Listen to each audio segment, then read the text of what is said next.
Hi, it's Chris with Implied Music, and today we're going to look at a Johann Sebastian Bach piano piece, keyboard piece, that kind of embodies the idea, the contemporary ideas of minimalism.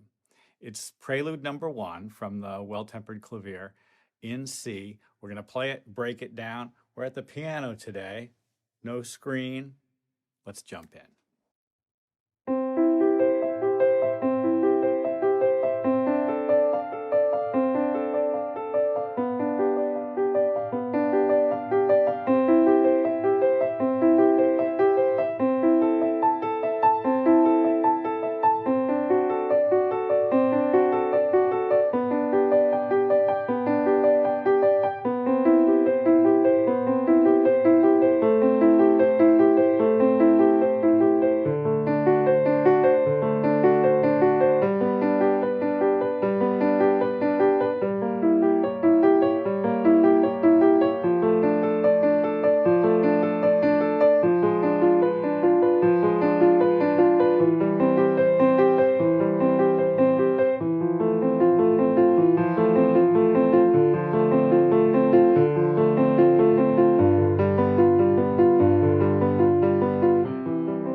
Even if you didn't read music, you could see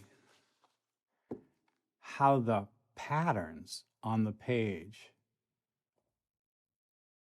reflect the sound that you're hearing. It's called an instrumental form of harmony, and the basic instrumental form is this. Each measure does that twice, and the first chord is C. Twice. And then Bach does something that Duke Ellington would have done. He does a 2-5-1, D minor 7, still over C, so pretty. What's next? G7 over B. And back to C. So really kind of no surprises there. He says a 1, 2, 5, 1. And then the Beatles would have done the same thing. He goes to the A minor chord, the 6th minor chord, still over C. Let's pick it up right there. A minor 7 is the 2 of G, 2-5-1, so D7. It's like a jazz chord. And of course the next chord is G. And then this beautiful moment here, it's a C major 7, another jazz chord from Bach. That's B, C, E,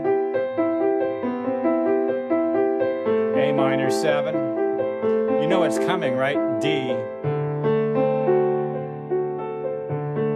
And D7 goes to G.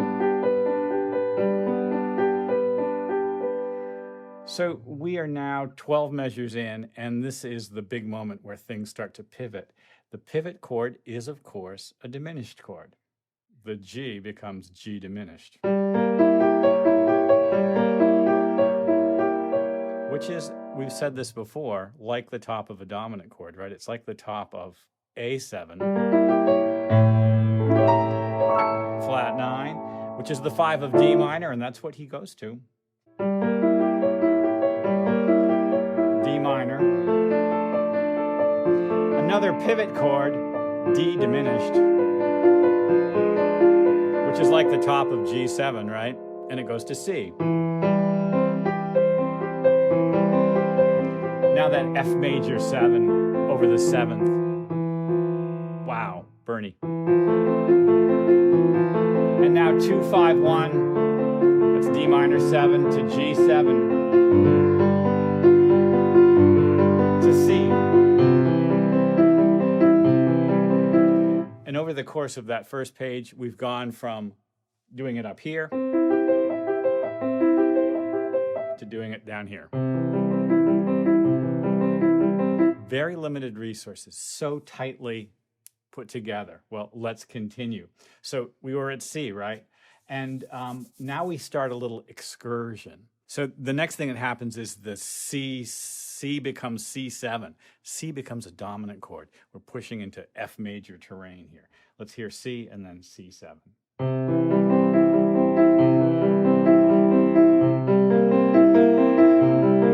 C7 goes to F major 7. F sharp diminished. A flat diminished. You really hear the octatonic scale there, don't you? Those notes are right next to each other.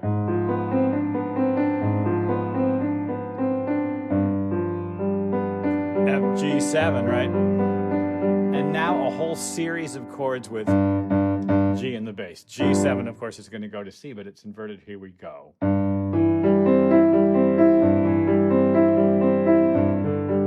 G sus, G7,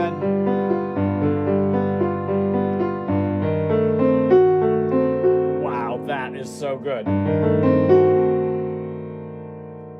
It's a D7 chord, flat 9 over G. It's reaching to, of course, C, right? Oh, it's so interesting.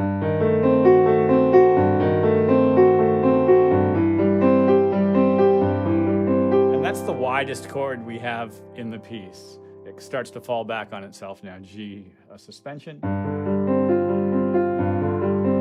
G7. And then it resolves to C, but it's C7. And then a little coda.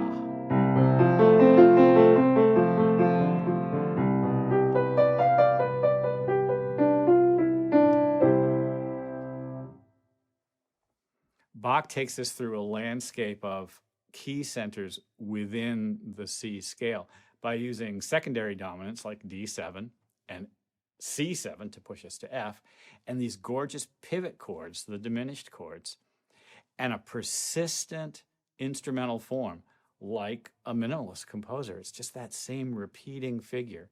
He creates this tapestry of really kind of just harmony. We experience it as a kind of a wave motion, at least I do. There are lots of examples of this kind of writing from Bach's keyboard work, and to some degree the orchestral, I say orchestral, the ensemble pieces as well. You can check out the gorgeous piano preludes and fugues from probably thousands of pianists, and they're really fun to analyze and look at. Find the MIDI files online, break them down for yourself. Well, I hope this has been useful. Like and subscribe, and hit that button. You'll know when I post something next, although it'll probably be tomorrow. See you next time.